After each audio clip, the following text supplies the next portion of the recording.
Saan ba? Mapagpalang araw, mga kasaulo. Kumusta po kayo? Kumusta po ang lahat?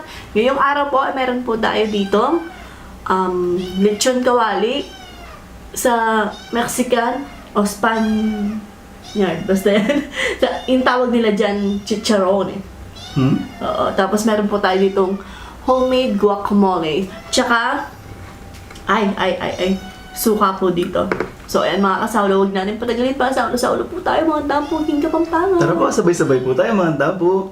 Gas-gas.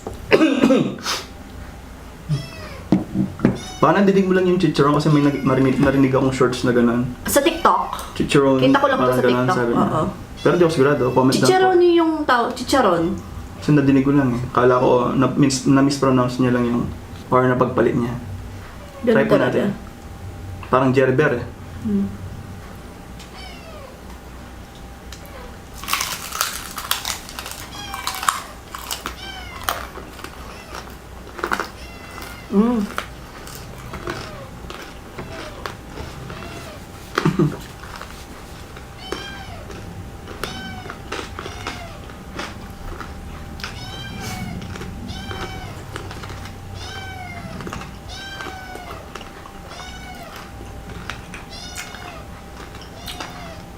Nasarapan ka? Masarap din na.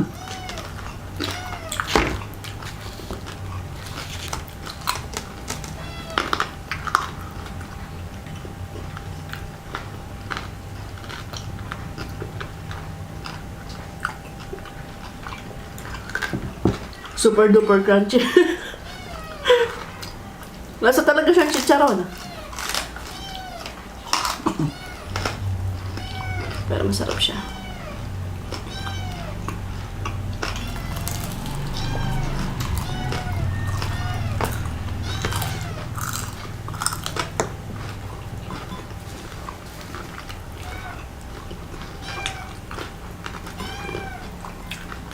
Ang creamy ng avocado.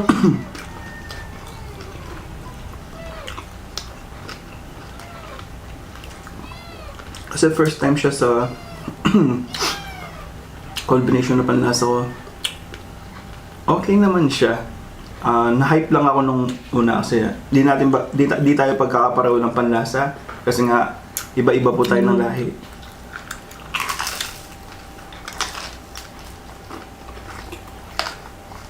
Para tayong mga Pilipino naman kasi nakakapag-adjust sa panlasa.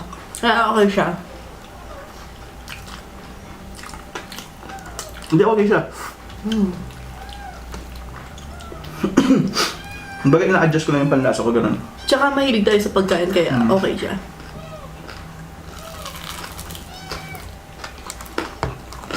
Nasanay po kasi tayo sa puro suka lang.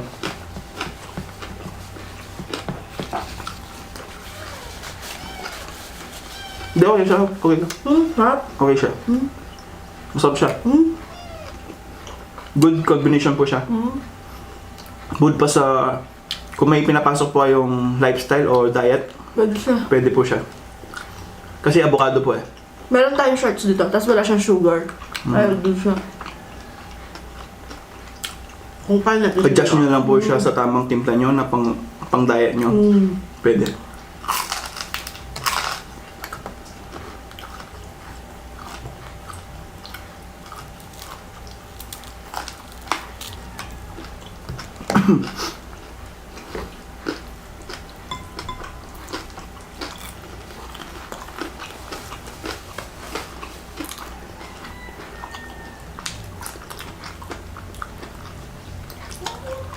Tsaka medyo nasastrapan ako kasi malamig siya. Malamig yung guacamole.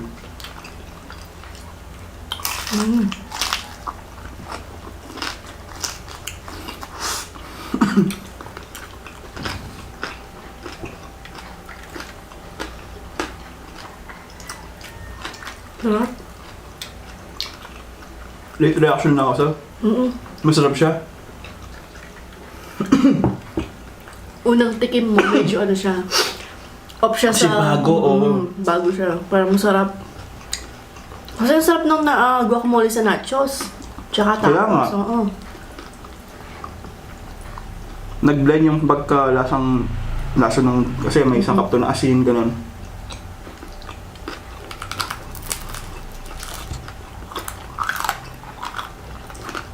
All goods pa siya. Sa belly pa, no?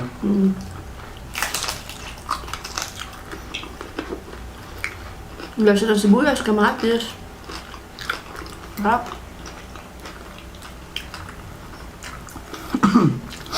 Di rin ako fan ng Joel's. Parang ganun, nasubukan ko lang siya. Nakakaumay. Iba din yung lasa. Berry talaga, tsaka yung pata. Grabe, sarap ng part na yan.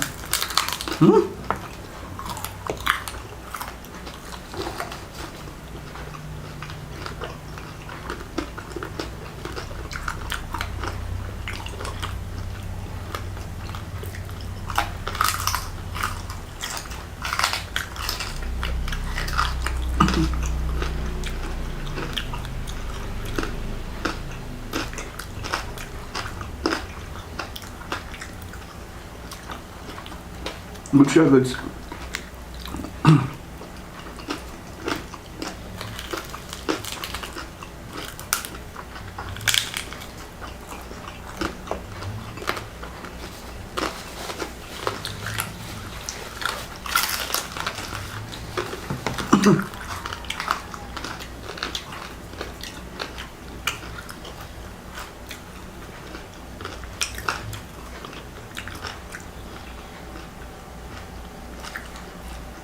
Masarap siyang pang appetizer.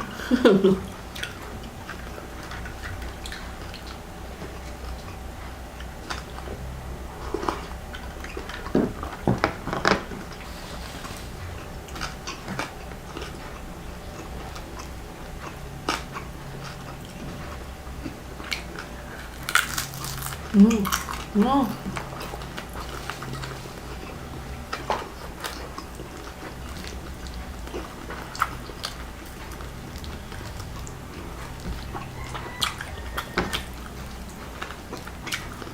Minulmal-mal.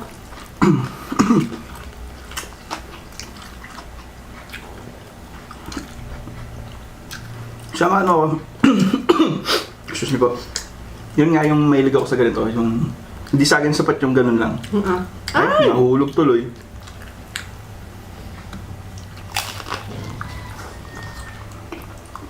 Kinumpare ko siya sa suka ngayon, mas gusto ko to. Hindi, totoo man po.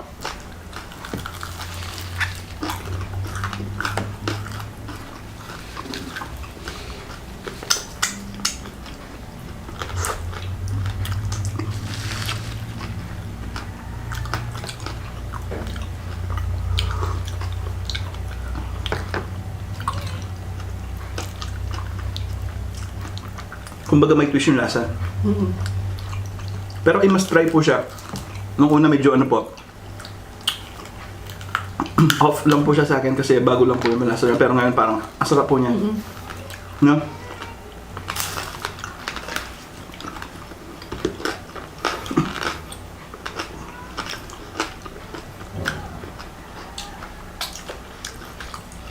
Hindi po ako masanay sa pagkain niya. Kaya lang, pag ganun po kasi, hindi ko na siya uulitin. Titikman mo siya, alam na.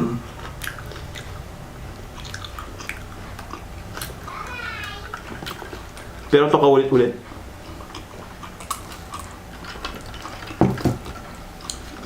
Lalapasok siya sa diet mo. Kung pasok po siya sa diet niya, kaulit-ulit po siya. Kasi plain avocado lang. Hindi ko makain yun. Avocado. Kasi nung bata nga ako, nabandal ako, binalat ako siya, kumuha lang ako. Tapos kinain ko siyang gano'n, ang pakala niya. Pait. Ang pait, hindi pala siya gano'n kinakain, hindi nilalagyan ng gatas. Kaya hindi ko na po matandaan yung kung kailan po tayo kumain ng avocado gano'n. Sarap yan ng avocado. Ice cream.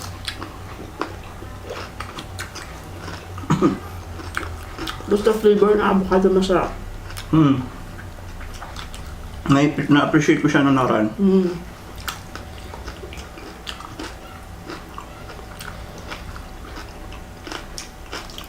Kunin lang ako konti dito. Madami pa yan. Isang konti pa. Hindi, wala lang doon. Mataba to.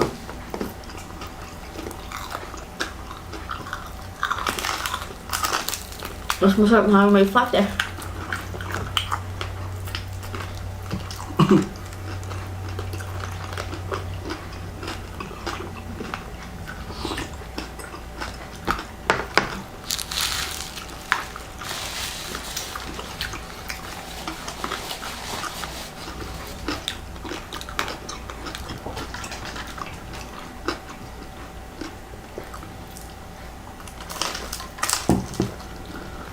Sarap.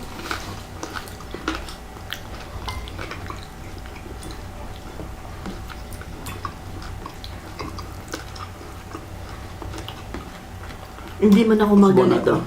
Yung mga sarsa na tao. Pero masarap po siyang madaming guac.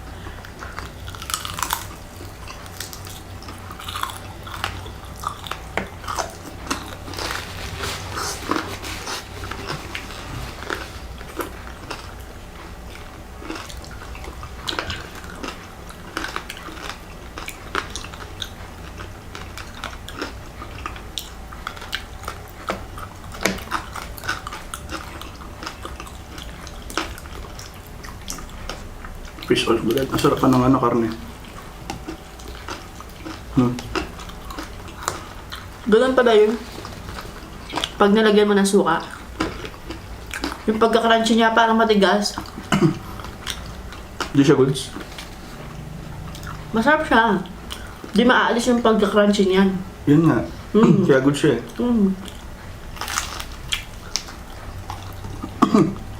Sarap.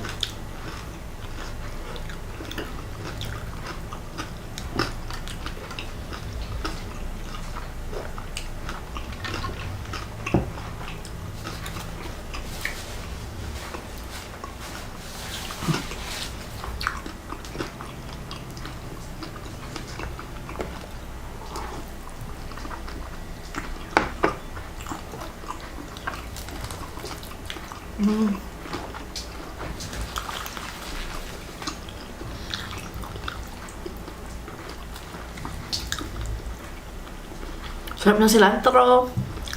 Yung minty na nalalasa mo. Cilantro na nalalasa mo. Yung mint flavor. Yung Cilantro yun? yung ibang lasa. Nalalasa mo. Hindi anakan yan. Hindi anakan yan. Hindi. Huli ko to. All fat.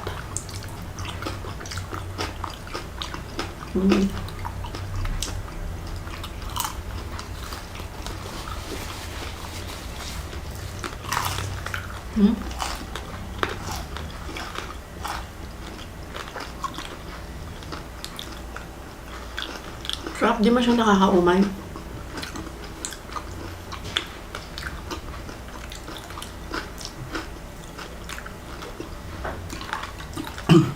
Okay, versions naman kasi hindi talaga mahilig sa dry food. So, alam mo yun, di ba? Yung mga dry food.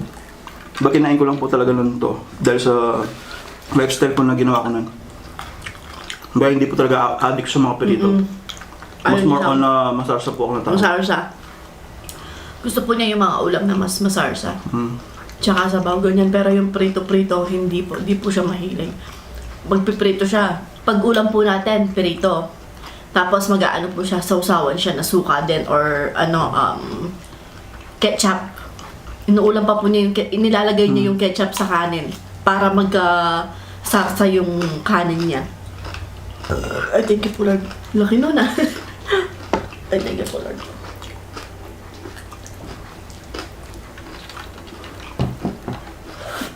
Excuse. Meron din naman ng mga tao na mahilig sa dry food daw. Ako, di ba ever since. Tapos pag magsasabaw po tayo, hindi ko siya nilalagay sa kanin. Hinihigop ko siya, ayaw ko nang nila, di ba? Nabibis ako sa'yo na. Di ba? Nabibisit ka sa akin. May sabaw ka tapos nakahiwalay siya. Pero masarap pala.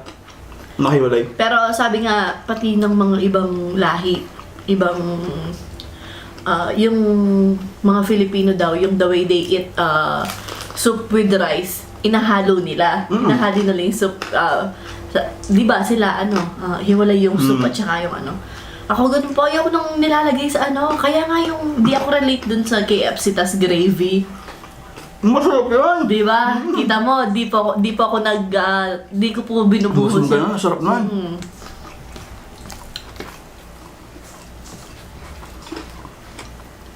Wala lang, na-share ko lang. Kasi nasabi mo nga na di ka mahilig sa mga dry food. Kumbaga kinain ko lang talaga ito nun dahil sa lifestyle.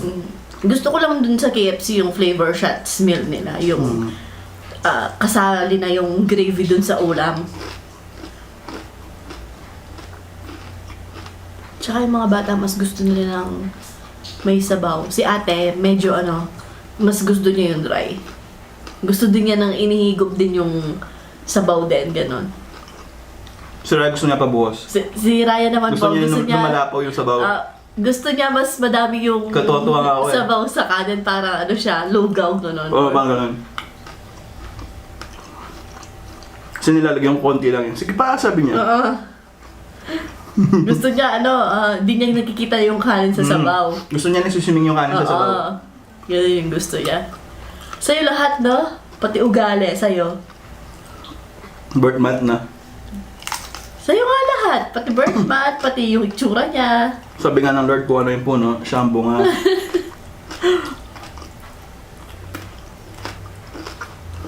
Sarap. Yung motto ko dati, hindi naman pwedeng sabihin nga, alam naman anak ng kapitbahay namin, di ba lagi sinasabi dati yan? Dati, Asa joke lang naman yan. Oo. Sabi kasi, kamukha mo yung anak mo, no? Alam nga naman kamukha ng kapitbahay namin, sabi ko. Pero asa joke lang po yun, yung walang intention na gano'n. Tapos wala akong sinasabing kasaktong kapitbahay. Kung baga, ginamit ko lang yung word na kapitbahay. Oo. Parang lang siya, gano'n. Hindi mismo kapitbahay mo, parang gano'n. Parang may masabi ka lang. Hindi ko alam yung mga tawag na gano'n eh. Para Kanto joke. Hindi, para ma-name lang. Name lang na kapitbahay yung ginamit mo. Kanto joke nga. Oh? Ano niya? Sabi ko, dahil nga matagal na po tayo, hindi masyado na maubang. Tapos, since 2021 po kasi na-start na tayo sa fasting or sa mga anumang ginagawa natin na lifestyle. Kanina pagtingin ko, sabi mo, ubus kaya natin yan, sabi ko. Sarap pala. Worth it po. So, yun na nga po mga kasawlo. Kahit ngumunguya-nguya pa po si Saw. At dito na po natin tatapusin ang ating video hanggang sa susunod. Paalam. Maraming salamat po. Ingat ang lahat. God bless us all po. Bye! Kada sa salpa. Try niyo po siya. Lalo na sa mga avocado sa bakuran nila. Ang sarap po.